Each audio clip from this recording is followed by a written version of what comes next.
All right. Greetings from the dark continent. Conscious Caracal here, or Adams Fun Sale, here to shine a bit more of a light on the goings on down south. But tonight, I'm not talking to a South African guest. Tonight, I'm talking to a prestigious guest from the United States with quite the CV. So if you're going to have to give me a minute because there's a lot to unpack in regards to who I'm talking to tonight, Mr. William M. Wyatt, or Chris. So Colonel Chris Wyatt, he's retired U.S. Army colonel. He's the principal and CEO of the Indaba Africa Group and is a retired U.S. Army military intelligence officer and foreign area officer for sub-Saharan Africa, and also the past director of the African Studies at the U.S. Army War College in Carlisle, Pennsylvania. He was previously the senior military advisor to the U.S. mission to the African Union. And then also Colonel Wyatt has extensive experience across Europe with 3 tours in Germany, a tour in Italy, the Balkans, Southwest Asia, and further service in Africa with assignments in Tunisia, Liberia, Botswana, Malawi, Niger, Mauritania, Uganda, and Ethiopia. These tours in Africa include duty as the senior defense representative, security assistance officer, and attaché assignments. Colonel Wyatt is a published author and has extensive experience in the defense and security and strategic and tactical and operational intelligence, as well as signals and counterintelligence in the security sector reform as well, peacekeeping, international development, the health sector, defense acquisition, diplomacy, program management, and speaks 6 languages to varying degrees of proficiency. Very big welcome to you, Mr. Wyatt.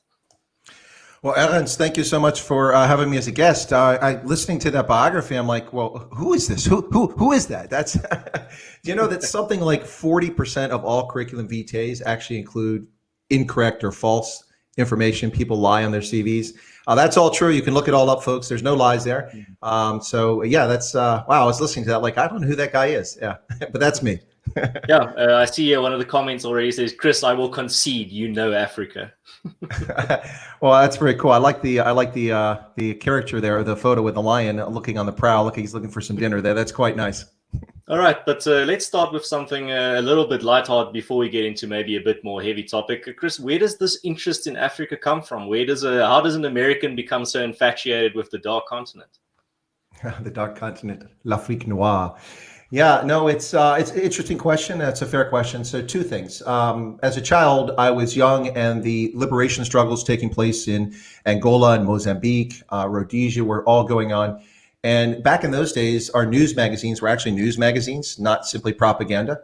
so you could read U.S. News and World Report, Time, and Newsweek, and they'd have fascinating graphics and maps and details, and they were relatively objective. At least they appeared to be objective to me as a kid.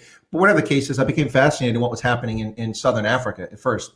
So I kind of watched that as a kid growing up, but I was living on a farm at this time, and so I was busy milking cows and baling hay and didn't really have time to focus too much in Africa.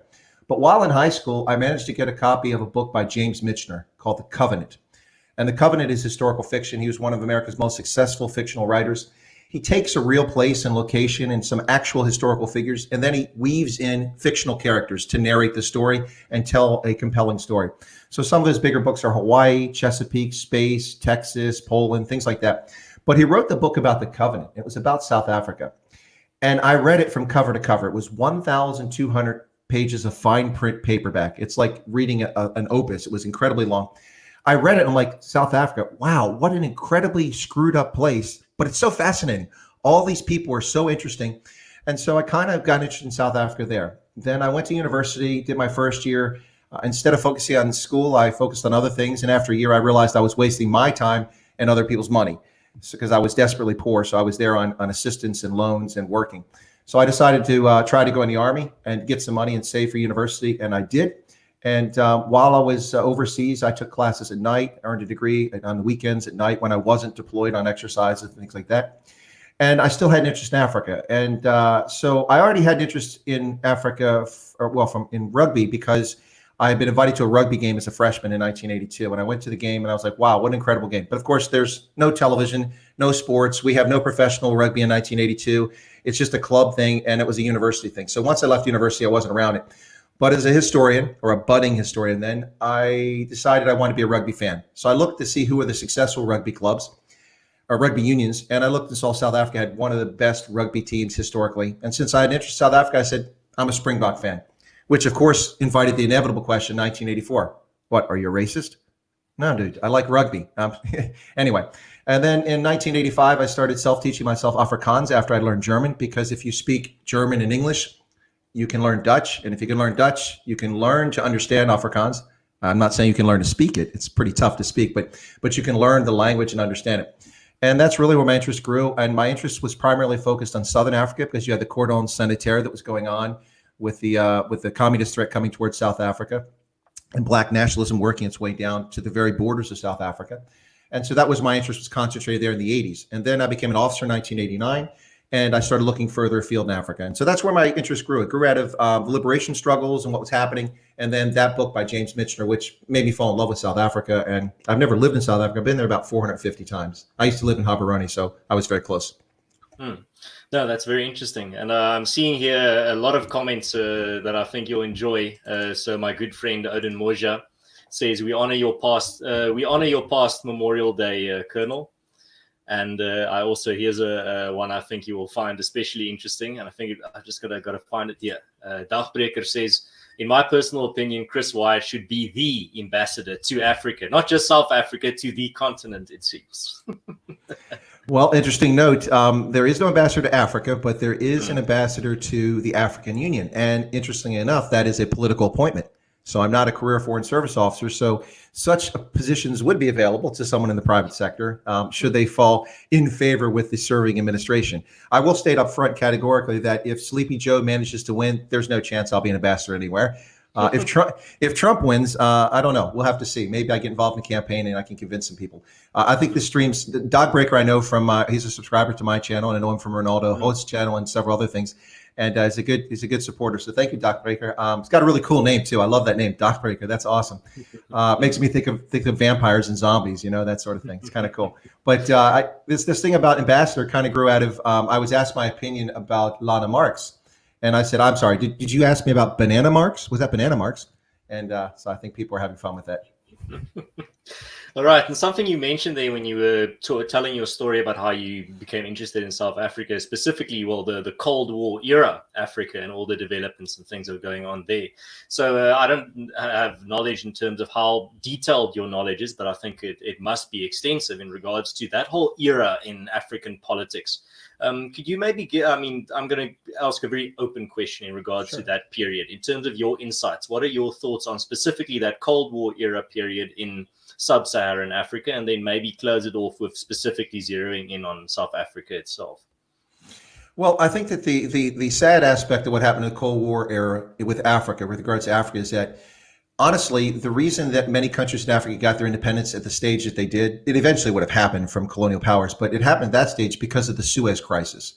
When the Brits and the French teamed up with the Israelis and invaded Egypt to recapture the Suez Canal after the Egyptians nationalized it, this was the Suez Crisis in 1956. And what happened is that the Soviet Union intervened and the United States intervened. And basically, we told them that, listen, guys, the game is up. Get out of there. We're going to pull back support. And both the Soviets, to my knowledge and historical information, they pulled back some material support to the Egyptians, and we pulled back support for the Israelis and left the Brits and French hanging high. After that, the Eisenhower administration approached both those governments, said, listen, these are my words. This is not how it was done. Listen, the game is up, guys. You can't have colonial empires. You need to let these countries go, and we're not going to support you in your effort to continue your colonial empires. Now, a lot of Africans don't realize that's what happened behind the scenes, but the U.S. is one of the proximate causes for helping the independence era come about. We see Ghana become independent just a year later, the Black Star Republic. But one of the sad consequences of liberation is that after that, the U.S. kind of backed away from the continent. We got lost in Southeast Asia.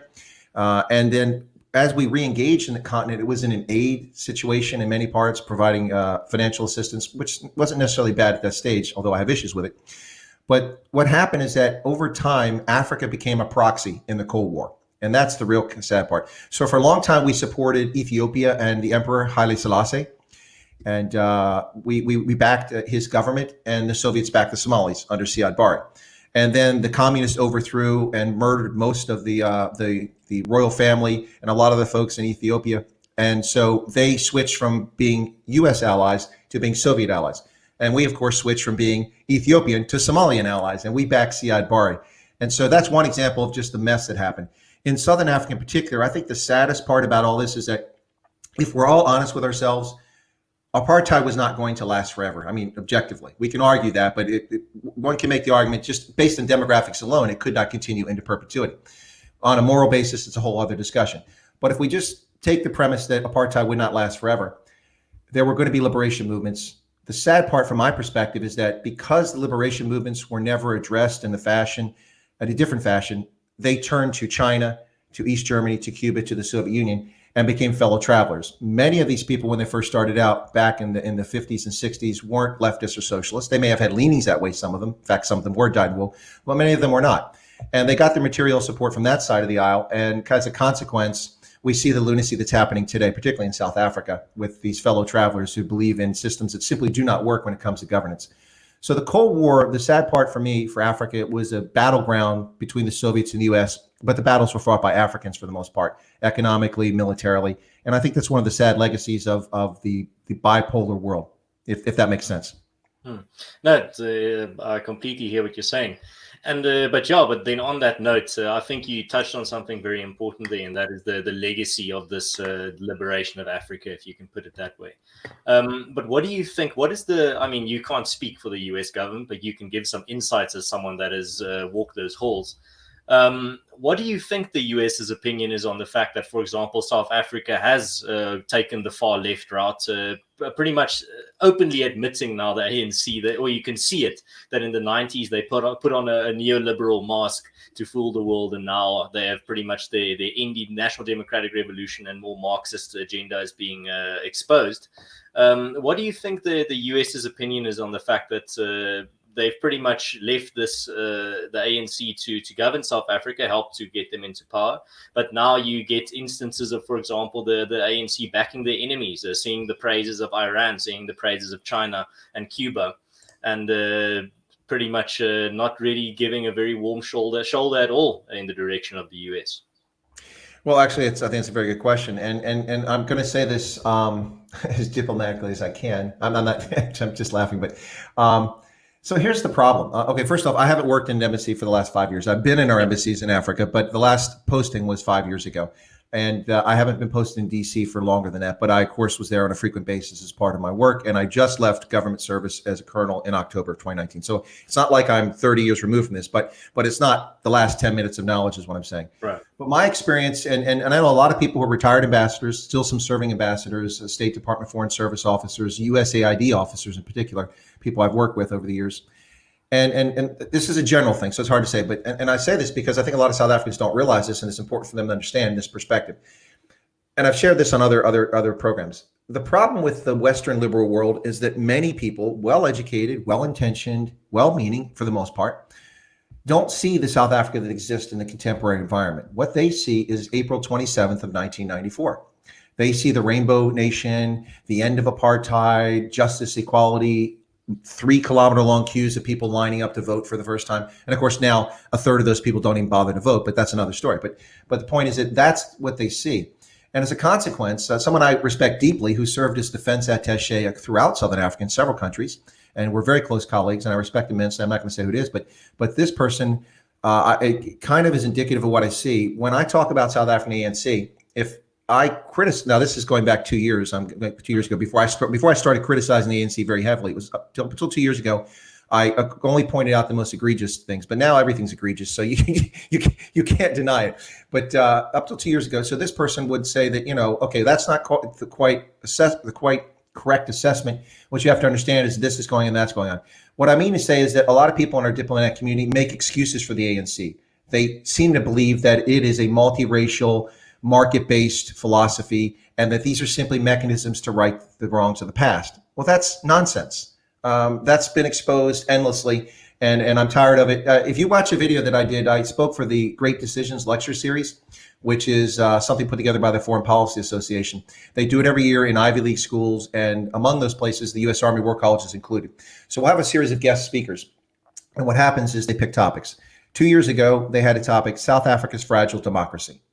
And they said, I was the director of African studies. Said, would you do the presentation? I'm like, sure. How much time do I have? 2 hours. Now, when I got there, it turned out I had 45 minutes, and the rest of the time was for questions, but they didn't tell me that.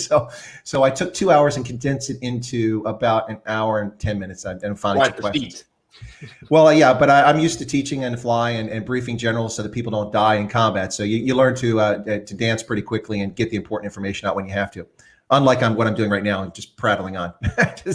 No, but seriously, yes, I do need a haircut. Well, it's lockdown. Have you missed that? He says con isn't conscious caracal. He says I need a haircut. Oh, I need one too, man. I got about 8 pounds of goop in my hair, so it doesn't fly all over the place. You saw my hair. It's not worth it for me to go into the black market for that. But yeah.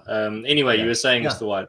Yeah. So the problem is that a lot of these people. So I did that Great Decisions presentation, and if you watch that, it's about, you don't have to watch the whole thing, but it's on YouTube, and I also have a link on my channel to that under South Africa. But if you look at that video and watch it, I was in uniform. You'll see me talk about ANC, and I'm very generous with the African National Congress. I talk about the warts and the problems, but I'm very generous. But after the removal of Zuma and the ascension of Jacob Zuma as president, and then his Ramaphosa. I'm sorry. Yeah. Sorry. Ramaphosa. Yeah. Sorry. Confusing. That's all the same. It's one bozo after another here. Yes. Ramaphosa. When Ramaphosa barely won at the party Congress, when he just barely beat Nkosazana Dlamini Zuma. And then the things he said coming out of that, when he went to the United Nations and then he denied that there were farm murders taking place in South Africa. I mean, that's ludicrous. There are farm murders taking place every country in the world. To make a statement like that was intentional to mislead people. And anyway, so I never was in the Ramaphoria. I thought that was nonsense. I know who the guy is. He's a charlatan, but I was willing to give him a pass if he was going to try to govern objectively. But when he said that, the gloves came off, and I don't give free passes to the ANC on anything. I call out all of their shortcomings each and every day, which leads some people who've known me for a long time to think that I have something against the ANC. As a party, not necessarily, but the conduct of the party and its governance for the last 15 years, especially, I'm not happy with, and they need to be called out. But the problem is, really quickly, the problem here is in the West and in the US is that people are still making excuses for the ANC. They're not looking at the party that has destroyed the economy, that racializes every aspect of South African life. In fact, the president just did it again. So they need their eyes open. Yeah, and I mean, this is perfectly demonstrated by that clip that was published this week of Cyril Ramaphosa, the president of South Africa, pretty much very bizarrely blaming the death of George Floyd on white South African racism, and also blaming domestic violence on white South African racism. I mean, imagine any type of head of state saying these types of things and generalizing a group like that. But I think more and more people are realizing that the emperor wears no clothes, and they're pointing it out. And I'm afraid it seems that Mr. Ramaphosa, in Afrikaans, we have a saying, what the heart is full of, the mouth runs over of. And I think that's what we are seeing here. So I think people were supporting him because they said, well, he jogs with people at Greenpoint in Cape Town and everything, and he's this nice guy and everything. But then you look at how he talks to people in Parliament and how he talks to just about white South Africans, and you realize this man actually is not this moderate or this great unifier that a lot of people framed him as. And as you said, when you call him a charlatan, I mean, if you look at your background in intelligence, I think you have a skill for profiling someone. Well, thanks. In fact, writing biographies and doing that sort of thing is one of the tasks I've had in my career as partly as an intelligence analyst. I've done a lot of things in my career, and it's not a boast. It's really cool. So I've been exposed to a lot of different things. But part of my career, I was an intelligence analyst in the U.S. intelligence community, and I did write about folks like Cyril Ramaphosa. And when you write a biography, you learn a lot about people. So the guy is shameful. He's the head of the state. I saw the clip. And, the natural tendency of white South Africans to be racist, this is what leads to spousal abuse. Excuse me? What are you drinking? Listen, it's illegal to buy cigarettes in South Africa. So I realize you're probably smoking Daga, Mr. President. But seriously, what are they putting in his coffee?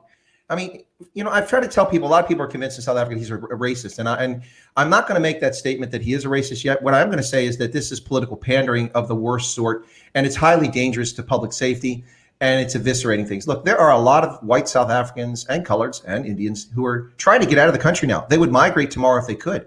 That's sad. That's pathetic that people want to leave their homeland. Look, America has some problems, particularly because of the agitators and the armed insurrection currently taking place by terrorists and political agitators.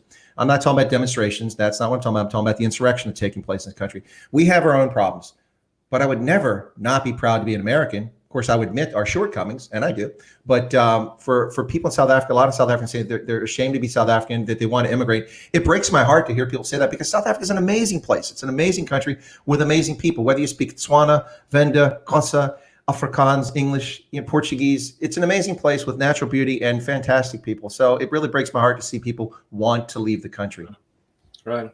And just to maybe finish the thought there that I mentioned there at the beginning, it's quite the development to see this America-backed party developing to the point where in 2020 they are singing in front of the American embassy when Soleimani was killed. The ANC and the South African Communist Party were outside the American embassy singing "One American, One Bullet."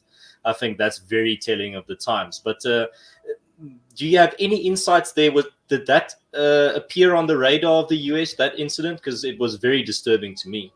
Well, it appeared on the radar of the diplomatic security folks and the American embassy in Hatfield, as well as our consulates in Durban and in Sandton and in Cape Town. Absolutely. How far it rose up, I don't know, because I wasn't serving in DC at the time. And our diplomats, unless you're a former diplomat, they tend to be a little tight-lipped. They'll share when you're in the wire, but if you're not a State Department person, most of them tend not to share for obvious reasons. They don't want to risk their employment. They don't want to risk foreign policy. So it is disturbing. Listen, why weren't the EFF members arrested for hate speech and for violating the Constitution, for denigrating people and for inciting violence? One bullet, one America. What is that nonsense? That's a crime. It's not even just the EFF. It is party or people, supporters of, and the representatives of the ruling party. Well, listen, the ruling party lost all credibility when Helen Zillow became the premier of the Western Cape, and there's disgusting scumbag members of parliament, the ANC Youth League and the MK, Mkhonto we Sizwe, the pretend combat organization, Military Veterans Association. Yeah, and I could talk about those clowns too. The great heroes of liberation, who did nothing but sit in the bush in Angola and murder each other for suspected collaboration. But anyway, so all these clowns call Helen Zillow a whore and a prostitute because she has an all-male cabinet. How are they allowed to get away with that? That's, I believe in free speech, but you don't have free speech in South Africa because you can't denigrate a person. Your libel laws are much more stringent than built in your constitution than ours are. She's a public figure, but the statements made by members of the ANC in parliament and in the press about Helen Zillow, and they don't even live in the Western Cape, it's just disgusting. And I think people should have saw what was going on there. One of the things I've told people for the last 20 years is that, since 94 actually, is that, and this is, it's anecdotal, so, don't, he's wrong, he doesn't have stats for that. No, I'm just talking from experience. I know people in the ANC, and there's actually some good people in the ANC. Believe it or not, there actually are. They're getting harder to find by the day, but they are there. But listen, I've always told people, I said, for South Africa, here's the deal. 60% of the ANC are committed, multiracial, market capitalists who live in the real world. And about 40% of them are extreme leftists, kill every white person, drive them into the sea, expropriate the mines, expropriate all businesses, and divide the royalties so we can rule. And as long as that balance stayed at least 60-40, South Africa could grow and it could improve over time. It would take longer, but it could improve. But once that balance got out of whack, and I'm telling you that in December of 2017, that balance was about 50-50. This is where we're sitting here. It wasn't 60-40, it was about 50-50. And now I think it's headed more towards the 60-40 of the radicals who want to kill everybody and have racial hatred in their hearts and seek vengeance for something that the majority of South Africans today alive weren't even alive during apartheid. We've now reached a stage where the population is, or almost the population is larger born 94 afterwards. We're almost at that point. So what is this nonsense? You can always use the boogeyman of apartheid, but at some point you have to accept responsibility for your actions. It's been 26 years. Public schools are worse in many parts of the country, like the Eastern Cape and in KZN, than they were during apartheid. The universities are a disaster, absolute disaster. The country has so many challenges. Now, the ANC had a good start, building some homes, electrification, plumbing, piped water, that sort of thing, fixing some roads. And people complain about the roads in South Africa, but the ANC government and the provincial governments did repair roads, not as well as they should have, but that did continue. But for the last 15 years, the train is off the tracks, and the world is not seeing it. They just see it's the blue train. It's headed up to Victoria Falls. No, it's not. The blue train is stuck in Cape Town. It can't get on the track. Mm. Yeah, no, definitely. I think, but I think it is slowly changing. I think there was this clip of the CNN political analyst. I think it was for CNN, but anyway, this very big guy, political analyst with a lot of weight behind his name, berating Cyril Ramaphosa and his administration at Darso in Switzerland. I think it was this year. That kind of showed me that I think opinion is probably a little bit shifting globally. But I see here talking about shifting global shiftings. There's a I don't, it's not a question, but it's something I would like you to comment on, Chris. The guy with the lion profile pic that you saw earlier said the ANC South African Communist Party. I like the fact that he puts it ANC/South African Communist Party, is clearly favoring China and votes against America every time in the US Security Council. Yet America keeps funding SA. What are your thoughts on this? Okay, well, let's put this in perspective. When you say America keeps funding SA, that's kind of misleading. Yeah, we give money to South Africa, but the money is for development, and most of it's for PEPFAR, the President's Emergency Program for AIDS Relief, some of it for economic development. But a lot of it's been pulled back. The level of financial support to South Africa that the U.S. gives has declined markedly over the last 25 years, or over the last 15 in particular. So most of this is in the health sector. And without asking for feedback on it, I would ask people, once we were committed to providing assistance under PEPFAR, which meant not just abstinence and condoms and education and testing, but also antiretroviral treatment. Is it morally right for us to withhold antiretrovirals, which we're the ones paying for it? The South African government's not paying for most of those antiretrovirals. The U.S. government's paying for it. They're taking credit for it. I don't care. That's not why we give the money, but we give the money and much of it goes to antiretrovirals. Is it morally right for us to withdraw that from innocent people living in KZN who have nothing to do with these politics? So funding South Africa, yes, but we fund every damn country in the world. Pick a country. Every country gets at least something from the U.S. for one thing or another. Even Russia has some sort. We have some things where we work with Russia in science, and so there's money there. So we're not funding it as if we're funding the party. And by the way, Richard Conquest, that's who you were talking about at Davos. It was Richard Conquest. Yes. The CNN business reporter who lost the plot about 15 years ago. And briefly, for one shining moment at Davos, he found the plot when he called out Cyril Ramaphosa for his nonsense. Well, a broken clock is right twice a day. I mean, so but I think maybe if my listener that asked the question will allow me the liberty, I think that the sentiment that's communicated by his not question, but his statement is rather South Africa is part of a lot of trading agreements with the US. The US doesn't seem overly critical of South Africa, of the South African government, as we've seen. So I think the general frustration that's coming forward is the fact that we're not seeing really the same condemnation or sternness towards this new South African government than we had with atrocities in the past. And I think this is something that frustrates a lot of South Africans, specifically South Africans that are facing the brunt of a lot of this discrimination from the government, specifically like, for example, the government allocating COVID-19 funds to businesses based, or relief funds based on the race of the ownership of the business. I would expect that's something that the US would really take a strong stance on and say this is absolute bullshit.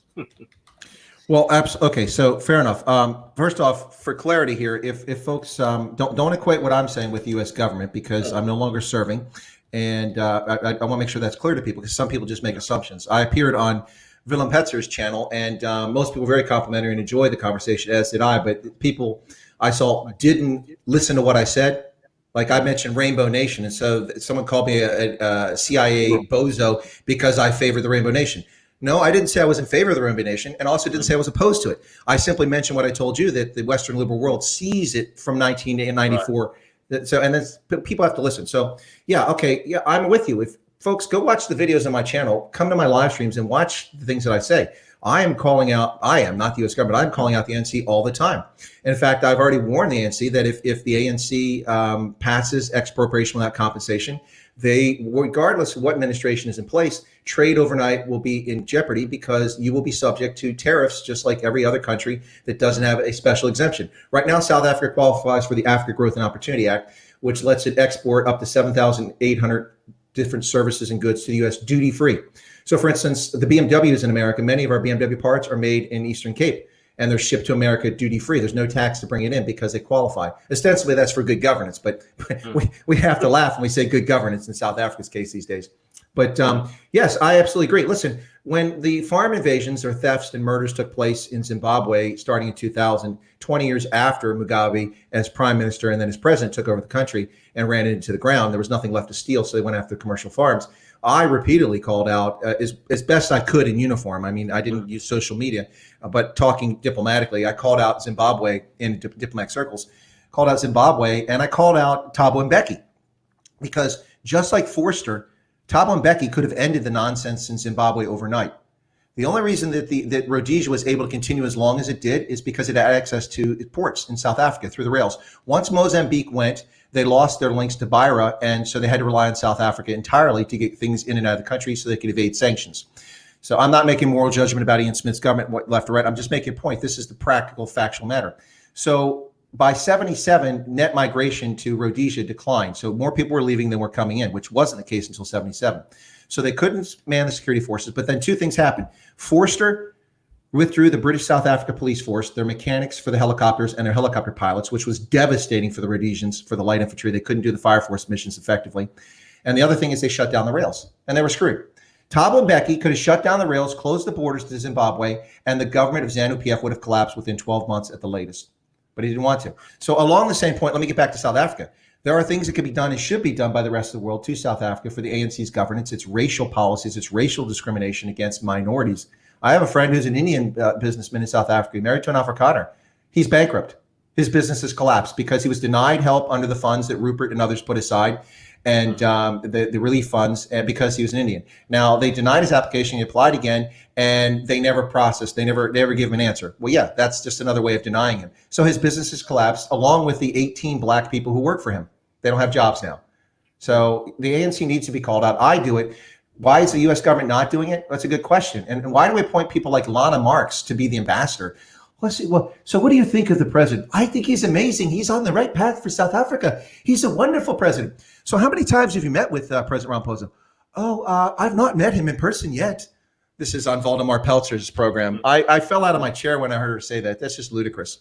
Anyway, but the U.S. government, I can't prescribe policy in uniform because that's a no-no, but I'm not in uniform anymore. And I prescribe a policy. Once Trump wins re-election in November, the U.S. government should take a hard look at South Africa and speak to them privately and warn the ANC that if this nonsense doesn't stop and reverse course, that there will be a price. Now, one more thing about this. I know gone for a second there, Ernst, but let me just add this. So, please take the liberty, Mr. Wyatt. Okay. It's very interesting. So I am a huge Springbok fan. Those who know me know I'm a huge Springbok fan. I have been for a very long time. And of course, a Stormers fan, even though I'm wearing a Bulls jersey. So there you go. But yeah, anyway, so when Alistair Coetzee became the coach, around that time frame, the SARU, the South African Rugby Union, was talking their nonsense about racial quotas and 50% of the team must be black or we won't be allowed to participate in competitions internationally, go to the World Cup. When that all happened, I was still serving, and I would point out, without calling people racist, I would point out that this is race-based policy and it's no different than apartheid. You're setting quotas. You're not banning people, but you're limiting who can play, not based on merit, but based on skin color. And that's racism. And I pointed that out in uniform on LinkedIn repeatedly. People go back and watch my old LinkedIn feeds. But once I retired, that had changed because Rossi came on, and at least for the short term, that nonsense was abandoned in large measure. And arguably, one could argue that maybe that wasn't the best talented team that was on the pitch in Japan, but it was pretty darn good, and it won the World Cup. So good enough. But my point is that when SARU, if they resort to this, I was already calling for 2016, 2017. I was calling for the South African Rugby Union to be banned from international competition on LinkedIn because of racial policies. And if that nonsense happens again, even though I love the Springboks dearly, I will be vocal that the World Rugby, which has got all kinds of problems now, but World Rugby and Sir Bill Beaumont need to be addressing the racial policies of South Africa because we did it when apartheid existed.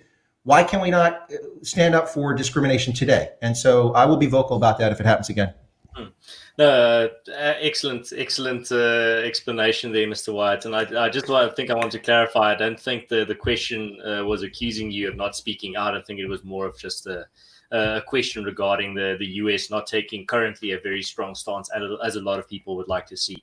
And I see I've been waiting to give this guy a shout out because he asked for it a while back, but you were giving your interesting explanation. So William van der Walt said, "Conscious Caracal, give me a shout out, please, Ernst." There you go, William. Thank you very much for tuning into, I think, almost all my shows. I always enjoy reading your your comments in the chat. It really adds to the conversation. But yeah, Mr. Wyatt, then I think something that you touched on, but something that I would like to get a bit more into is the geopolitics of South Africa. And they call it the grand chessboard, and where all the little countries are pawns and bishops and whatever of different types of rankings. But in your opinion, from your experience in this field, from your accumulated knowledge, where does South Africa fit in on the global chessboard? Honestly, it doesn't. It's a rounding error. It values and matters not much. I don't mean to hurt South Africans' feelings, but you're a minor country. No, please be frank. You're a minor country that has virtually no bearing on the world. If you think that the world is dependent on South African minerals, you're confused. For instance, people think we need gold. South Africa is the world's 10th largest gold producer, not the largest. China is the world's largest gold producer. And the US and Canada and Australia come right after that. But cobalt, yeah, well, we can get cobalt from the Congo, the world can, I'm saying. South Africa doesn't have much that the world needs. Now, this is very much reversed from the 60s and the 70s when strategic minerals were critically important and played a role in geopolitics. But listen, South Africa's support for the regime in Tehran, its willingness to do negotiations on providing nuclear technology to Iran, its subterfuge with Beijing make it, in some respects, honestly, a difficult actor on the international stage for many countries to deal with. And I'm not lambasting South Africa. I'm just being honest about this. But I think one of the reasons why you see countries not outspoken about South Africa is that they don't want to upset the apple cart, and they do see it in a vision from a time in the past. And that's really what's in play here, I think, for the most part. But honestly, South Africa, under Mandela, the country made an effort to get deeply involved in peacekeeping, to be that actor on the stage. Basically, you have a handful of regional hegemons in Africa. North Africa, it's Egypt and Algeria. West Africa, it's Nigeria. East Africa, it's Kenya and Ethiopia. And then in Southern Africa, it's South Africa. Those are your regional hegemons. And South African ANC for a long time was reticent to push their weight and be seen as an actor, with the exception of peacekeeping. And they've done that all over the continent. But once the ANC decided to get rid of Nkosazana Dlamini-Zuma by shipping her off to the African Union, they kind of broke the China in the China shop, because the deal with the Organization of African Union, the African Union, is that no regional hegemon would ever have one of their citizens be the head of the AU or the OAU. And there was a big fight when that happened. And when she became the chairperson of the ANC, she was unpopular for that alone. But then, of course, people met her. And that's why she was really unpopular, because she's a toad. And they had enough of her. So anyway, so what I'm saying is that, honestly, in the scheme of things, South Africa's not that important. Trade, even to China. People think that China needs South Africa. They don't need South Africa. They can get their copper from Zambia. They can get their cobalt from the DRC. They can get their coal elsewhere. Although you got a lot of coal. They would like your coal to burn their pollution-generating electrical power plants in China. But yeah, honestly, geopolitically, South Africa doesn't matter, other than South Africa as a symbol of what it represents. But the ANC doesn't represent what South Africa was in 1994, in 2000 even. So I think that's the cold hard truth, ladies and gentlemen. People think that Donald Trump is going to save South Africans. Really? He had 2 tweets that came out, and then Ramaphosa lied about farm murders in South Africa and denied that they were taking place. And that's been the extent of what we heard publicly, other than the appointment of Lana Marks as ambassador to South Africa. Do I need to say more? Well, we also got the comments by Mike Pompeo about expropriation and expropriation without compensation. Pretty much a very non-subtle warning to the ANC, I think, there. But yeah, that is the extent of it. But before you continue, Mr. Wyatt, I just see here the Dodgy Idealist asks me, leave us a link to Chris's channel. That link is in the description. So if you want to go check out his channel, check out his content, it is down below. But yeah, everything there is what you'll need. I've been neglecting the chat for a while. I'm just going to check if there are any questions for you before I ask my questions, Mr. Wyatt. I think you weren't neglecting it. I just kept going on. So it was fine. You're doing fine. Oh yeah, so Odin Moja says based honest colonel. Yeah, so I see a lot of questions here regarding China. So I think I actually have a question on that. And that is the Chinese presence in Africa. And I don't think anyone with eyes to see can really deny the growing influence of China in Africa, all across the continent, and not just specifically focused somewhere. But my question is a bit more unorthodox. Not what are your thoughts on this presence of China in Africa specifically, but rather, do you think this was the US that created a void for the Chinese to move in, or what happened there that the the relations or the power structure in Africa shifted in such a way that the US presence diminished, or at least visibly diminished, while the Chinese presence quite visibly increased in the past, let's say, 30 years.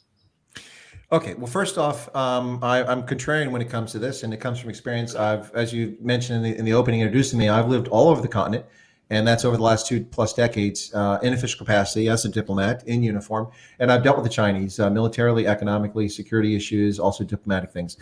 Listen, here's the myth. Now, this is ironic because a lot of the smart people in DC, academics. Now, I'm an academic too in the past. I taught at university, but academics, PhDs. But I'm not a PhD holder. I have 3 masters, and they don't equal a PhD. Unfortunately, I thought maybe if I got a 3rd one, they'd give me one. No, just kidding. You can stack them. Yeah, exactly. You can stack them up, and you can put your coffee on top of it. That's about how useful they are. But seriously, the thing about this is that for the last 20 years, we've heard people, well, not last 20 years, first 10 years, it was focused on oil in West Africa, which was nonsense. But for the last 10 years, we've heard about the rise of China. China's coming to Africa. China's coming to Africa. Well, number one, that's a myth. China's been in Africa since the 1960s. They've been supporting liberation movements throughout the 60s.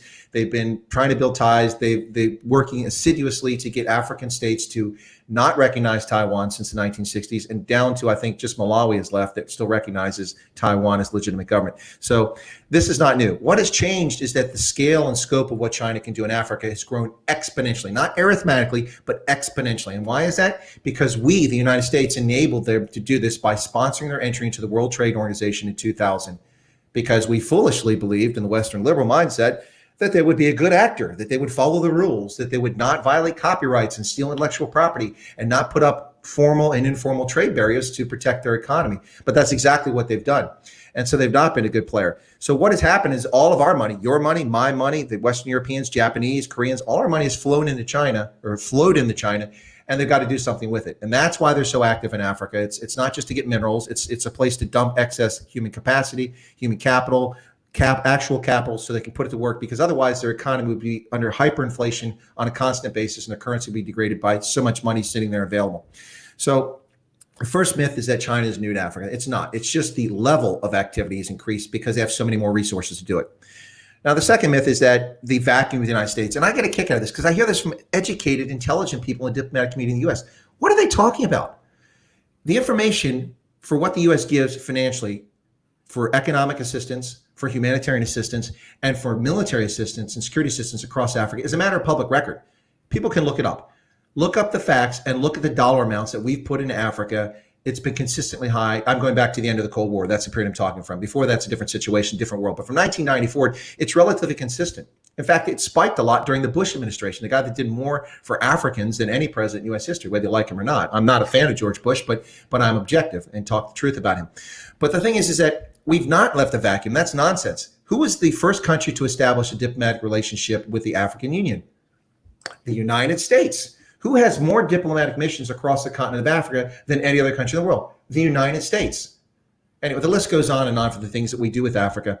This nonsense is like Trump is pulled back from the world. No, he hasn't, because he threatened countries in the European in NATO. If they didn't pay their share, he was going to withdraw. And because European nations were getting a free ride, spending less than 1%. They're spending less percentage wise than South Africa on the defense. They're spending 0.8%. Some of the countries in Western Europe who are NATO members. And Trump said that's enough. We're spending 2.5% of our GDP. You need to spend more because you agreed to spend 3%. Or 2.5%. So get to it. So the U.S. is not withdrawn. This is a myth. It's a fiction, because there's a narrative of Trump, and people say that we've been bogged down and over-focused on Iraq and Afghanistan, and the U.S. is not leading the world. That's utter nonsense. I don't buy that story for a second. That's propaganda perpetuated by leftists and by our own politicians in this country, that we're withdrawn. We're not. We have the 7th Fleet is engaged throughout the Pacific, the 6th Fleet in the Mediterranean. We have over 250,000 U.S. troops stationed abroad in countries around the world. It's just utterly insane. We're actively involved in international organizations. It's a myth that's perpetuated because it suits the needs of people, and it's simply not true. Now, if you want to say the U.S. is not pressuring South Africa, that's true. Publicly, that's true. Right. No, that's very interesting insights. Actually, quite contrarian. That's not a narrative that I've heard before. It's, I think, very interesting to my listeners as well. I see here is a question in the chat that asks, I'll condense it to a little bit of a shorter question, but he asks, what does America get in return for everything that you've described now? Oh, we're racist. We hate the world. We're negligent. We're absent on the scene. We're heartless. We don't care. What do we get? Well, listen. Okay, so the deal with this country is being American is not race. It's not ethnicity. It's an idea. It's a concept. You accept the values, the mores, and the norms of this country of liberty, freedom of speech, freedom of assembly, freedom of religion, all those things. That's what it takes to become an American. Of course, some loyalty to the nation and the concept. It doesn't matter if you're a Haitian who comes here or you're an Afrikaner who comes here. If you accept our norms and you become an American. It doesn't matter what you look like. So the deal is, I'm sorry, I got a little off track where I was going on that soapbox there. What was the question again? Sorry, Evan. No, the question. So you describe all the initiatives that the US has taken to help Africa and not leave. What do we get out of it? What do we get out of it? Yeah. Okay. So the reason for telling all that background is that when it comes to substantive things, tangible things, what do we get? Nothing. U.S. Africa trade is, $40 to $60 billion a year. It's a rounding error. It creates very few jobs in America. It doesn't make much money for us.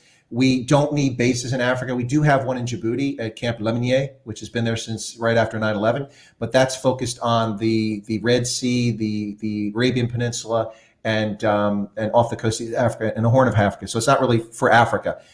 We have agreements with other countries around the continent if we have to deploy troops for humanitarian mission or for combat that we can fly into places, but we don't maintain bases.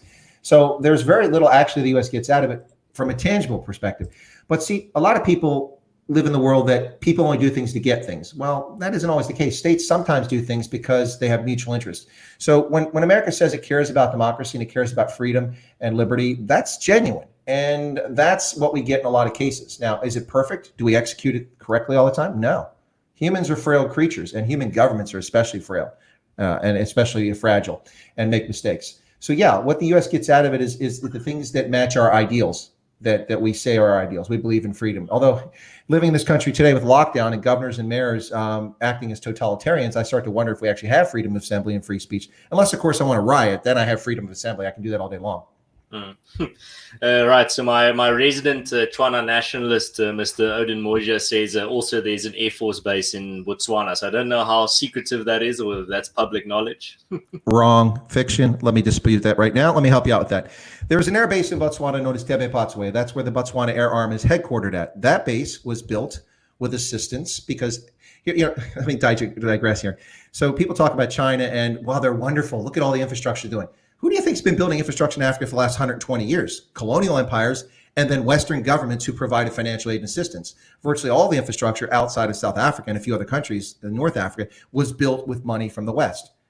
It's just that Africans don't maintain it for the most part in all of Africa. They let their ports go to crap. They let their roads fall apart. They let their power plants fail. You just got to find power plants. I've been in Zimbabwe and I found German lathe, metal lathe where you work metal equipment from the 1905. It's still functional because it was well made by German industry, but it's never been replaced because the business wasn't maintained. So that's kind of a myth. But okay, back to Botswana. So that base was built with some assistance from the U.S. government, some financial aid, but it was largely built by the government of Botswana. It's not a U.S. base. That's utter nonsense. Where people get that from? I've been to Tebe Patswe hundreds of times, and if we have a base there, I would really be angry because the Air Arm never gave me my office space. I have to sit outside in the waiting room whenever I visit the base commander in his foyer, waiting for a cup of coffee or tea, rooibos tea, while I wait to go and see him. It's not a U.S. base. That's fiction. As is all this, and I've debunked this. I have a video debunking this nonsense about U.S. bases in Africa. It's utter nonsense. It's people taking snippets of information and calling them things that they're not. So, for instance, when you have a cooperative security location, that's an agreement to use a warehouse or a building at an air base or a port when you have to come in. That's not a base. A base is, we have one base. We have another base that belongs in Niger that is a drone base for unmanned aerial vehicles to support the fight that the Nigerians have against Al-Qaeda in Islamic Maghreb, Boko Haram, and others.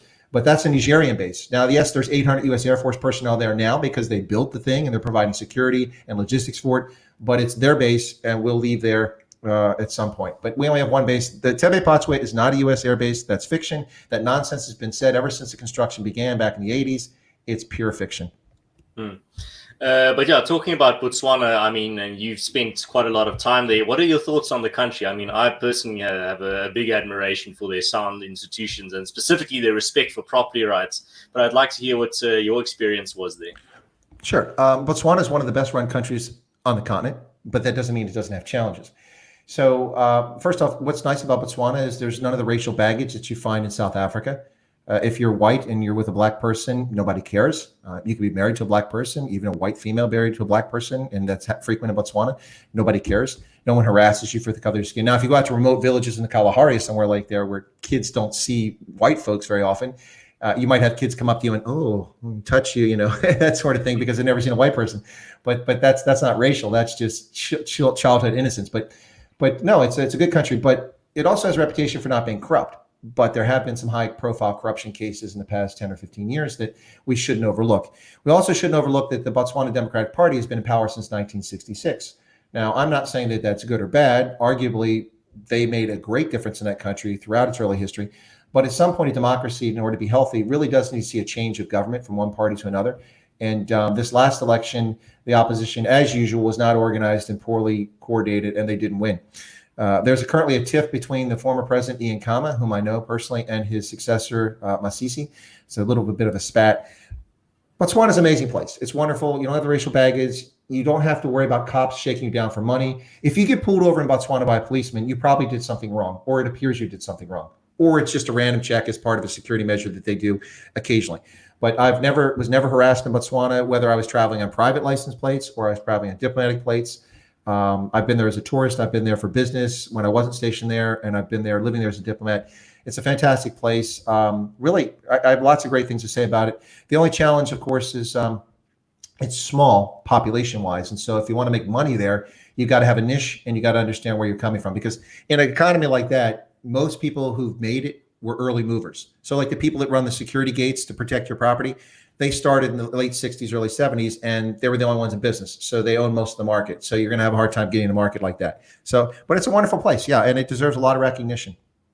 No, excellent. And then just next door in South Africa, I mean, I don't know your background here, but could you tell us a bit more about your experience in South Africa in regards to what you were doing here, how long you were here?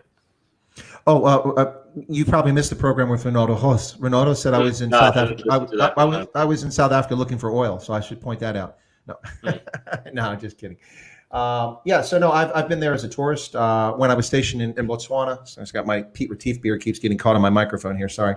So, but I have to sit up a little better. But when I lived in Gaborone and worked at the American Embassy, I'm sorry, Botswana is a wonderful place, but it's also not that lively and that exciting on the weekend. So frequently I'd go shopping or go down to South Africa. I go to Rustenburg or on to Pretoria or Joburg. And so a lot of trips down there for that. I've been there on business, official business with the SANDF, also for the American Embassy. I've been to conferences in Cape Town several times. I've been to, the places I haven't been is I've never been to Eastern Cape. I've never been to Nelson Mandela Bay or Port Elizabeth. I've never been to the Northern Cape and the very northern part of South Africa up along Bite Bridge in that area I've not been to. But in Mpumalanga, KZN, Western Cape, all over Gauteng. I can drive with my eyes closed, which might be safer on some days with the traffic on the motorway there. But So no, I've done a lot of things for personal and also gone there to do research for books I've worked on and professional academic articles. So yeah, lots of places. I love it. It's fantastic. But John, it seems that your knowledge of Africa is pretty extensive, and also your geopolitical knowledge in regards to how it fits in. But then maybe just as maybe a final topic, as a lot of people were, or not recommending it, but were suggesting it in the chat. I think in Afrikaans, so I'm constantly translating in my mind as I ask the questions as I talk. So.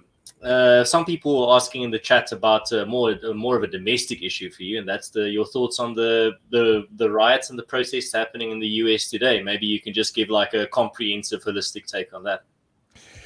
Well, yeah, Ernst.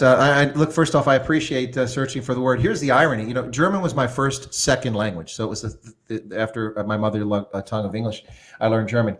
And it was actually a good language to start with because a lot of people have trouble with it. I didn't really have trouble with it, and I pronounce it well. I'm often mistaken for being a German, but my point I'm getting at is that I get where you're coming from because, ironically, there are times that even though English is my first language, I didn't learn German until I was an adult.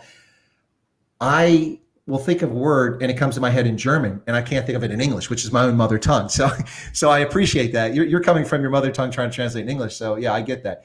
But yeah, don't worry about that. That happens to all of us. Okay, so George Floyd. That's what you guys want to know about. Yeah. Where do we start? Okay. Okay. So first off, what happened to George Floyd from the video footage we've seen and what information we have now with the government charging the police officer involved with second-degree murder, I think, or something like that, is an abysmal miscarriage of police custody. No one should die in police custody under circumstances like that. Now, let's be factual here. People will always die in police custody because many people who are arrested or detained by the police or in prison are under the influence of alcohol or drugs or are already in poor health.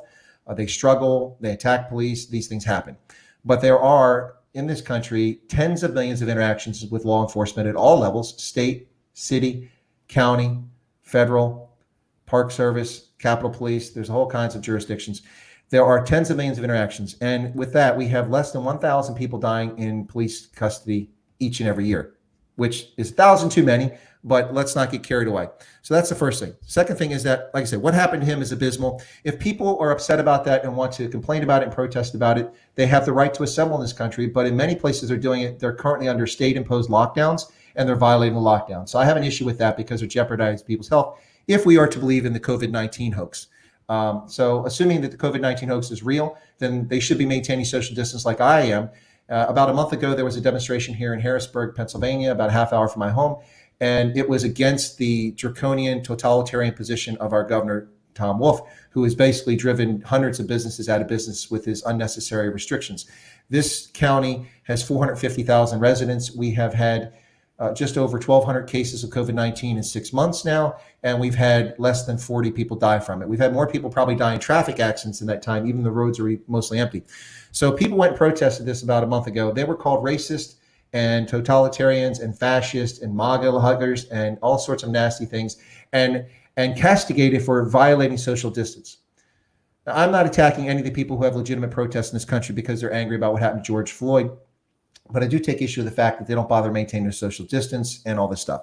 Now, the riots, this is an armed insurrection against the United States authority. This is coordinated and orchestrated. There's more than ample evidence of this, photographic and physical evidence of it, videotape footage of it, of pallet loads of bricks being dropped off and people meeting and organizing and handing leaflets out with instructions on how and what to do to confront the police and which businesses to target and who to go after. It's utter nonsense. And there's no justification for it whatsoever. And here's the irony, ladies and gentlemen. They seem to think that this is going to turn people against Trump. From the people I'm talking to that I know that are black, a lot more people who were on the fence about Trump are behind Trump now because the way he's being falsely depicted. I don't know if you saw it, but Zapiro ran this disgusting, vile cartoon of Trump kneeling. He's naked and he puts this large fat girth on. Yeah, and what's between his crotch? The Bible.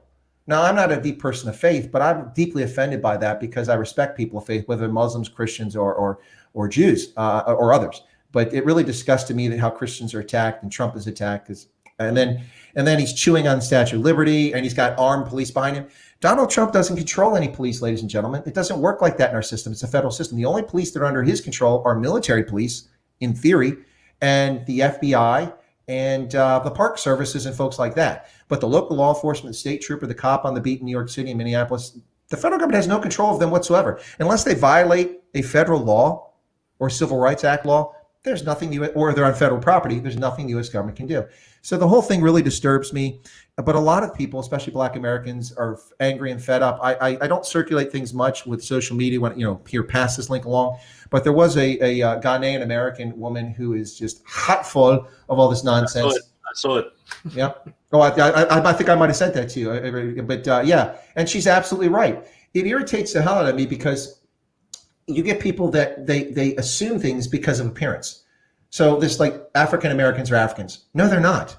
They're not. And you compare Black Africans who migrated to America, say, since 1990, many of whom I know from Ghana, from Nigeria, from Uganda, even from South Africa, some of them, they've come here. They're not the same people. They're not even remotely the same. And I experienced this about 25 years ago. I was in Ghana, and a lot of Ghanaians I were talking to were frustrated about Black Americans coming to Ghana because they're arrogant Americans and they act a certain way and they think they're Ghanaians and they don't understand us at all. And actually, I fit in better with those folks in Ghana. They prefer to have me around because I'm empathetic. I fit in well with them, and I got them. At least that's what they told me. But and you acknowledge the cultural differences. Absolutely right. Look, I have a house full of kente cloth, but not in my wildest dreams would I denigrate kente cloth, which is traditionally made by men in the Ashanti culture, and Kumasi is the capital of that. I would never put it around my neck as a baklava to stand on a street corner and put my fist up and say Black Lives Matter. That's an insult to Kente and the history of the Ashanti people. But because they're Black, they seem to think that it's okay because it looks African. Then they know nothing about Africa. And I really love that woman's video because basically she called them out saying, you don't know what you're doing. And so when people do that, they undermine their credibility. And that's what's happening here. And now George Floyd apparently had a horse and caisson-led funeral today. That's insane. That's something that happens to heads of state. And I don't even know if it's shot for heads of state, but anyway. But I'm not like to talk about George Floyd because he shouldn't have died. What happened to it was wrong. The police involved should be prosecuted. But the facts aren't even on the table. They called it racism and a bunch of white cops. Well, first off, there were 4 cops. 2 of them were Asian. 1 was Hispanic, and 1 was white, the guy that had his knee on the neck. So it's just like COVID-19. You know, you can't get it person to person. It's not transmissible human. You can't get it from your pets. You know, the death rate's 3.2%. Every single thing they told us about COVID-19 is proven to be factually incorrect, and not simply incorrect, wildly incorrect. And anyway, same thing going on here. Yeah, it's funny that you mentioned about them calling themselves African but having no ties to Africa at all, except the fact that they share a skin color with Africans or people from Africa. That's the thing. I mean, my family has been here in South Africa since 1688. I'm 9th generation South African, or 9th generation of my family here at the southern tip of Africa. So I would regard myself as more African than African American. No, well, actually, you are African. And listen, you know, so here, let me cover this real quick, because I want to do this. So when people ask about expropriation without compensation and land in Africa, I had a guest on here about a month ago on my Saturday stream, in which he's a small-scale commercial farmer in Ghana, a Black man, of course. And we talked about the challenges of farming, how the government doesn't do much in the agricultural sector, some of the things that we would expect the government to do to facilitate some things, and the challenges. But the big challenge, of course, that he has is land tenure and ownership of land, because most of it's held by traditional chiefs, and getting tenure and property tenure is a real issue. And the reason I mention this is because this is a problem in South Africa. You've got the Zulu Kingdom that holds in the Ingoma Trust, I mispronounced that, but 2.8 million hectares. So Zulu can't own land because the king owns it all. So there's a start there. But this so what? Oh, sorry, I lost track where I was going. My beard got caught here again. I got to sit up. But I was trying to make a point about something. It'll come back to me. Go ahead if you had a question. We were talking about me being an African. No, but it wasn't that. It was about. Oh yeah, okay. It's back to me. Sorry, senior moments, guys. I was busy out of the sun and got a little bit of heat before I came in here. But you lost your train of thought. It went around the room and it came back. Exactly. It has circled, but the neurons, they reconnected. So we connected the bindings. Here's what I'm getting at. So listen, if you believe in evolution, we're all Africans, right? If you believe in evolution. Seriously, I mean, evolution says that people came out of Africa and populated the world. So if you believe in that, and ostensibly the left believes in evolution, so I'm an African too. My ancestors are just smart enough to get the hell out of Africa because it was too freaking hot in East Africa.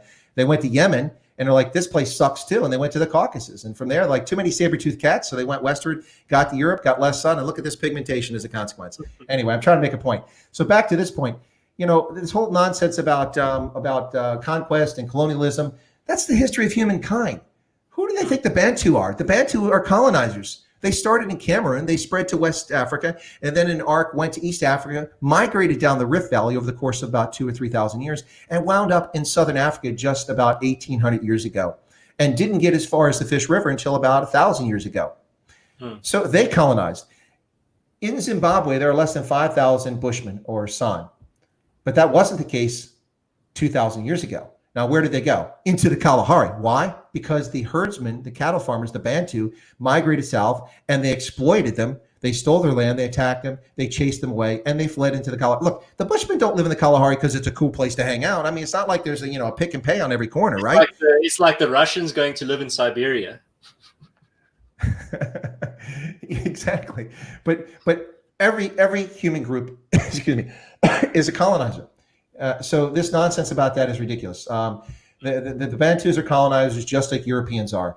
And the people who were there before either group were the Khoi and San. So if you want to play this colonizing game, as I told Mugabe. Slavery.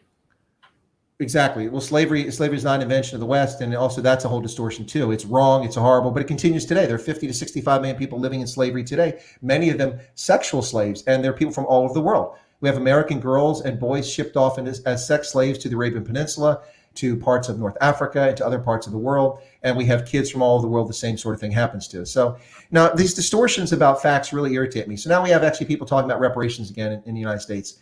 That's ludicrous. Anyway, so I got a little bit off track there, but the point is that the source of history, and people to pick and choose their outrage is ridiculous. Should I be outraged that the not the Berbers, but the Barbary pirates went to Iceland and to Ireland and took slaves as late as the 1870s and enslaved Icelandic Calvinist priests and Irish? Should I take exception to that? And should I be offended that they were enslaved? And it was slavery. Should I be offended that the English, for a period of 100 years, took hundreds of thousands of Irish from the shores of Ireland and deposited them as slaves in the Caribbean? Not as indentured servants, but as slaves. It's people and their distortions of history. Let's get your facts right. If you want to be angry about apartheid, you got a right to be angry about apartheid. If you want to take the position that was reached at the CODESA, the Convention for Democratic South Africa in the early part of the 1990s, that no land claims would be valid before 1910, I think that's a reasonable point. And that's where I start from. Because before 1910, there was no South Africa. It was a British Cape Colony. It was the British Natal Colony. It was the Zulu Kingdom. It was the Basotho. It was the Transvaal, the Orange Free State. It was a collection of different entities. The Union of South Africa Act created South Africa. And everything before that is lost to the sands of time. And that's reasonable because nobody alive today has a grandparent that came before that time. Anything before that, that's just the history of humankind. And that's just the way things work. But they don't want to be reasonable. Yeah, it's interesting how where people draw the line in terms of where history starts. Because if you go, and I think this is the point exactly what you're demonstrating or explaining, is that if you go far back enough, you realize history is not a story of good guys versus bad guys, but really just a story of a bunch of people. Exactly. And, the sad part about this is that people want to make this distinction about skin color and treat people differently based on skin color, but the DNA is virtually no difference, just a couple letters. I'm a genealogist, I do this stuff, but I see Harry Amako says Bantus are Africans. Indeed they are, and so are Afrikaners. I see just a little bit of a trivial point. A Dagbreker says, this is what's interesting about the Colonel. When he reads Afrikaans, he reads it in full and in a Namibian German accent. Yeah. Well, Dagbreker knows, of course, I've been to Namibia and in German. I've been speaking for about 35 years now. And so, I've actually done research. I do research in ethnic Germans. I've done it in Namibia. And I wrote undergraduate and graduate papers on that, as well as did some research on my own. I've done research in ethnic Germans in the Sudetenland, in Romania and Transylvania, the Siebenbürgen region, in Poland, which was Silesia and Pomerania. I've done it in North America with the Amish and Mennonites and Americans who assimilated here. I've also done it in South Africa. I was, if I could tell the story real quick, it's an interesting story. You want to hear it? Yeah, go for it. Okay, so in 2000, I went to South Africa, and on my flight down there, I had a copy of the Wall Street Journal on the plane I was reading. And there was an article, a really sad story about a Norwegian who was a retiree, and he moved to South Africa to make a difference. He heard that there was so much joblessness, and he was a retiree. So he decided to go there, and he bought a derelict farm in KZN, not far from Rorke's in a little town called Elandskraal. And so he bought it there, and he opened up the farm, and he began employing Zulu, who were jobless. And he had something like 25 or 30 Zulu working for him on the farm, keeping it going. And of course, somebody decided they want money because, he paid the workers, typical, went to the bank and paid them on the weekend, came back Friday or something like that with the money. So he and his wife lived in their farmstead on the side of a ridge line near Elandskraal. And they got some Toitsi to come down from Joburg, and they went into his house. They, 78 years old, I think he was, pistol whipped him in the kitchen and locked his wife in the pantry while they dealt with him. And she knew that this was it. So there's a window that they didn't know about. She slipped out the window and then through the brush, tried to get help, went like a kilometer or two to the next house or something like that. And so they never killed her. But they beat him to death, beat him with a pistol to death, a 78-year-old man, to rob him. So I read about this in the Wall Street Journal, and I was very sad. And these are not the early days, but the early time of people starting to make notice of plaasmoord, the farm murders taking place in South Africa. So I read about this, and it saddened me, but it wasn't the focus of my trip. I was doing HIV research and traveling to get familiar with the region. So I got down to KZN, and I went to Rorke's Drift. And while I was there, I was looking at the diorama of the little battlefield, which is amazing. I like the little soldiers and stuff. So I was watching the diorama, and I mentioned some reason German came up, and someone asked me about it. And I said, no, I speak German. Oh, really? I said, yeah, I do ethnic research, research on ethnic Germans. So he goes, well, you should go to the German church over in Elandskraal. I said, I think there's a couple places called Elandskal in South Africa. Which one are you talking about? And he said, oh, the one right over here on this road. He showed me a map. And I said, okay, well, I'm going to Isan Lawana, and it looks like I can loop around. So I went to Isan Lawana, and when I came back from there, I went over to Elandskal. And there on the side of a ridgeline in KZN is a German Lutheran church built in the same fashion you find in medieval Germany. I'm like, what?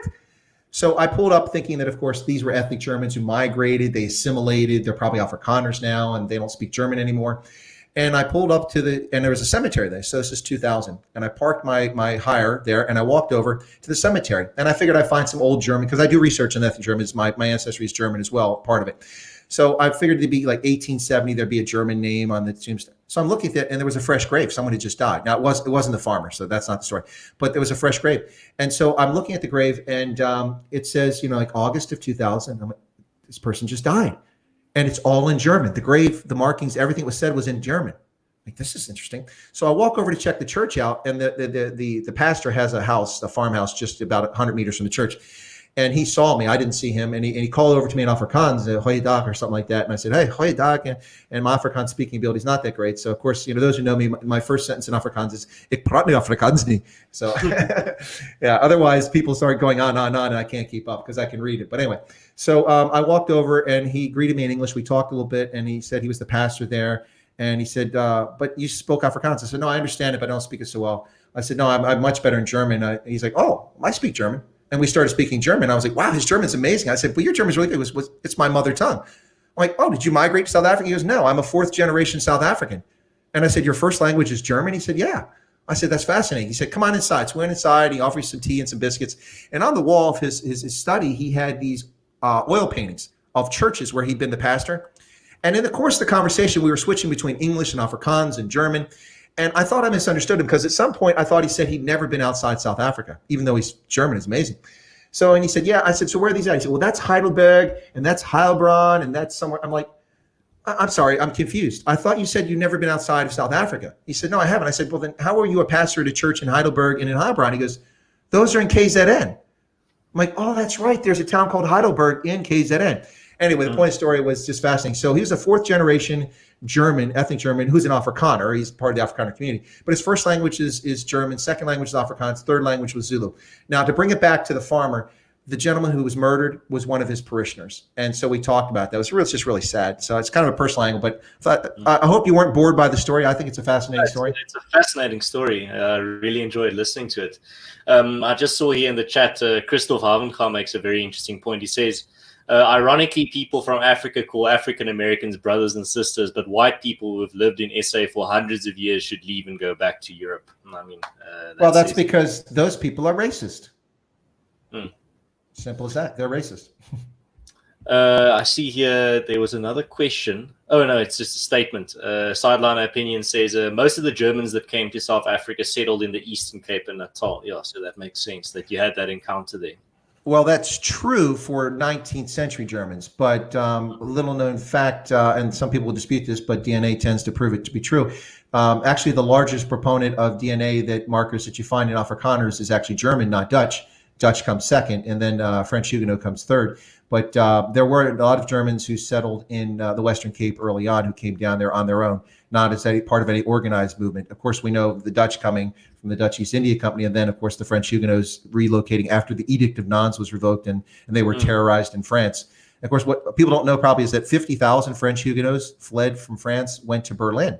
And so in Berlin, the German spoken there is kind of funny in the dialect because there's a lot of French colloquialisms that are in German around Berlin, even after 2 world wars that still exist. But anyway, yeah, the French Huguenots are a fascinating story. And yeah, of course, but yeah, there were Germans in the Western Cape too. And so that's a big part of Afrikaner. But the Germans always assimilate everywhere they go, with the exception being like the Amish and Mennonites here in America. The Dodgy Idealist says, I don't think I can assimilate back in Europe. I'm African through and through. Yeah, I've had that same experience. I mean, I've been to Europe. I've visited all the countries where my ancestors come from, and that is German ancestry, French ancestry, English ancestry, Dutch ancestry, and I don't feel at home anywhere there. I felt happy when I was back home. I felt like I was home when I was back in South Africa, not when I was there. Well, along those lines, so of course I'm of European descent. I mean, you can obviously tell that from my appearance. My tan is not that bright, but yeah, of European descent of all sorts, mostly Celtic, Scandinavian, English, German, Dutch, that sort of thing.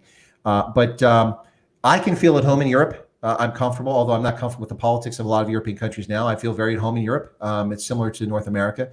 And I'm also home in Africa. But I certainly understand how a lot of Africans, South Africans, are not comfortable in Europe. You get a lot of South Africans who are desperate to move to New Zealand and Australia, and I wouldn't try to dissuade them from going there. They're both wonderful countries, but they get there, and it's not South Africa. It's not Africa. You see that guy who's from Tanzania, is a Commonwealth guy. He says fellow South Africans, loving life, but he's not a South African. He's actually from Tanzania. That guy has still got Africa in his blood, even though he hasn't lived in Africa in 30 some years, because he grew up in Tanzania, went to school in South African private school. And so Africa is part of who he is. I get that. And you get South Africans who go to the UK, who go to the US, to Australia, New Zealand. It's not Africa.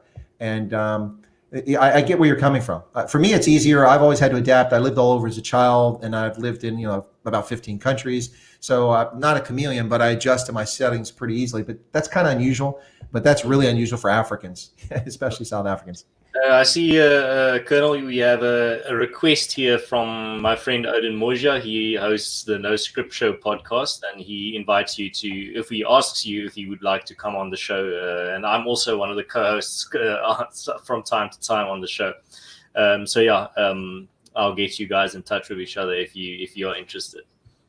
Sure. Now, is Carol Rocks is living in Botswana or in South Africa? Because I thought he's a Tswana South African. Okay. Well, great. What's the Hilijan? Anyway, yes, he'd respond. He'd probably say Kitsihili Sentle. At least I hope he says that. Anyway, yeah. So no, I have a special affinity for the Tswana people and the Setswana. I have a long affiliation or relationship with Botswana that dates back to my undergraduate days. In fact, the keynote speaker at my graduation from Ohio University in 1989 was President Masiri, the serving president of Botswana. The Ohio University was supposed to be building a branch campus in Botswana. It never panned out, but he came over and spoke at our graduation. And most of my classmates, the 6,000 people who were undergraduate and graduate who were graduating that day, are looking around going, who is this guy? And I'm like, dude, that's the president of Botswana. Like, where's Botswana at? Never heard of Botswana, man.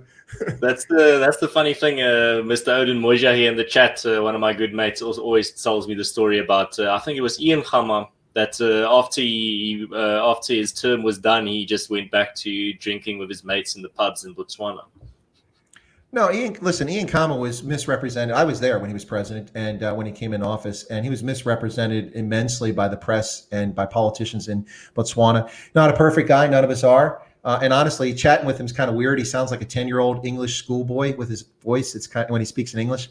And when he speaks Setswana, it's really a lot of Setswana speakers kind of chuckle in the background because he learned it as a second language, even though that's his ethnicity. Of course, his mother is famously Ruth Williams, a white English woman.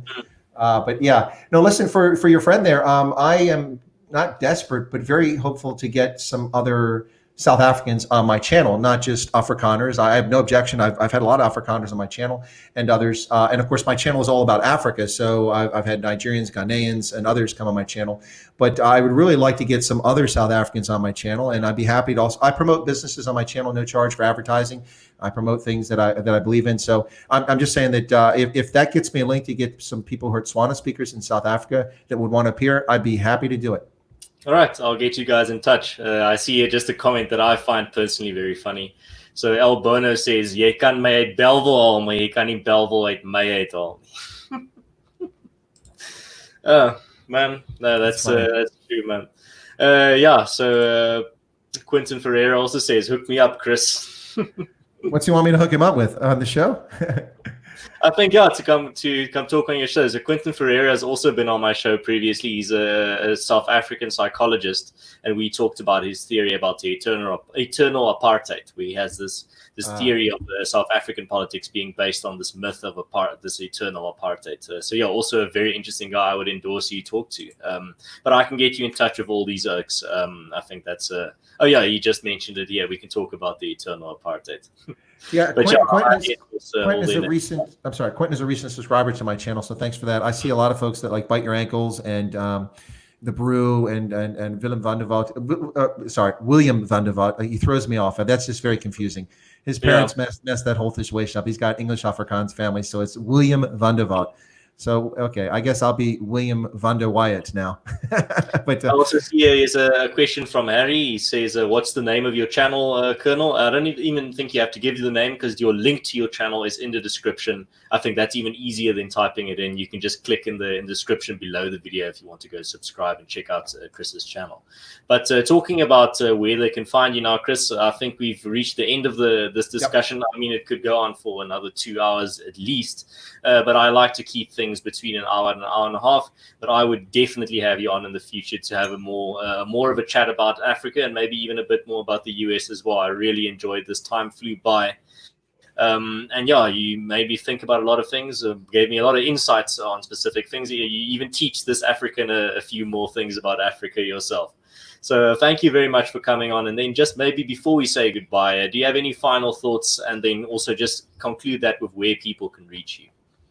Sure. I debate about whether to do a live stream today, and it seems like I think a few people had some questions we didn't get to. So first off, I will do a live stream at 9 o'clock South Africa time, so about in 40 minutes. I'll just do. I have a stream I call Stray Voltage, just random thoughts, topics, and I wanted to talk about Cyril Ramaphosa's nonsense, so that'll be a good opportunity to do it. But 9 o'clock, I'll do a live stream. Anybody wants to go to my channel, find it. So please show up there, and we'll check. We'll get into it. Yeah, listen. South Africa, the world's not going to save you. You have to save yourself. Ostensibly, that's through the ballot box. And a lot of people are focused on 2024, but the country will be dead by 2024. You have to go to the ballot box in 2021 in the municipal elections. And if the elections are legitimate, which ostensibly should be, but if they're legitimate, the ability to remove the African National Congress from ruling in Cape Town, which they're not at the moment, but in Cape Town, Nelson Mandela Bay, in Johannesburg, and in Botswana or Pretoria, as the rest of us still know it as, is easy enough to do. In all of those places, the opposition parties are close enough that they can take the majority. The DA could easily win that, for instance, in those places. And then, coalition, if people want to have a coalition, but the bottom line with this is whatever party rules in the municipalities, you're going to have 50.1% of the vote. So you don't have to be dependent on a coalition partner, and you can govern and you can show the nonsense the ANC has been up to by actually doing service delivery. And yes, I know that's naive. A lot of the money comes from the central government. I'm aware of that. But my point here is that only you can save yourselves. And you're not going to save yourselves by running around with guns. You're not going to save yourselves by succeeding, although people disagree with those. And we'll have discussions about that on my channel coming up in the near future. But my bottom line here is that you have the ballot box. And for the millions of South Africans who don't bother to vote, including a fair number of white liberal South Africans, you owe it to your nation to go vote in 2021. I have voted in every single election in my country, except primaries, which I can't because I wasn't a party member, since I became eligible to vote at the age of 18. You should do the same. If you don't vote, then you really don't have a basis to complain about what's happening in South Africa. Anyway, so that's what I say. All right. And if you want to reach Chris, you can always, like I said, link in the description to his channel. But yeah, and I will be appearing on his channel in the future as well. He's already given me the invite. And yeah, Chris, there is an answer to your Trana that you spoke to Mr. Odin. Odin Moja says, "My saintly Colonel." All right, excellent. Yeah, I think he responded with a different one a little bit. I missed it about 2:16. It's scrolled up the screen. I see Isis here and Christoph. I don't want to. People think I didn't recognize them. People I know from my channel. So, but anyway, yeah. So, hey, thanks a lot for letting me come on the channel. I didn't know your channel until a few weeks back, and it got on a feed or something like that. And somebody said, you should get in touch with the Conscious Caracal. I'm like, I don't hang out with felines. What's this all about? Anyway, no, just kidding. No, but by the way, I really love that. That's a clever tagline for your channel. I love it. The caracals are amazing creatures, and it's just really cool. So thanks for inviting me in. It was my pleasure. And people got to see the debut of my new setup in my studio behind me, which you would think hanging those things up would be simple, but that was such a pain to get that map hung up back there. But anyway, thanks a lot. I'd be happy to come back on another time if you'd like me to come on. And as you mentioned, I've invited you on my channel. We're going to do that this Saturday. He'll be my guest on my regular Saturday stream, and we'll talk. And I'll just interview him in the same way, learn a little bit about Ernst, and we'll go from there. So thank you very much. Yeah, and if any of Chris's fans are here in the chat and that have tuned in tonight, if you like the type of stream and this type of conversation, I'm going to have more conversations like this in the future. So you can subscribe if you want, if this is the type of content that you like listening to. And then I've already thanked Chris for giving us the time of his day to give us some thoughts on South Africa, geopolitical situation currently, America even. And now I would just like to thank everyone that tuned in. Thank you for also giving your time to come listen to us talk some pole here for at least an hour and a half. So yeah, and thank you for all your inputs in the chat. This is what makes us different from the mainstream media. While they disable their comment sections, I try my best to be as cooperative and as interactive. That's the word I was looking for with my listeners. So thank you very much, guys. Thank you for everyone that took part in the chat, and I'll check you on the next one. I have a guest lined up for Thursday. I'm not going to announce yet who, because I still need to get some technical things in place, but you will know shortly. So cheers, guys. Have a good one and enjoy the rest of your evening. And Mr. Wyatt, I hope you enjoy your evening as well. All right, cheers, guys. Have a good one.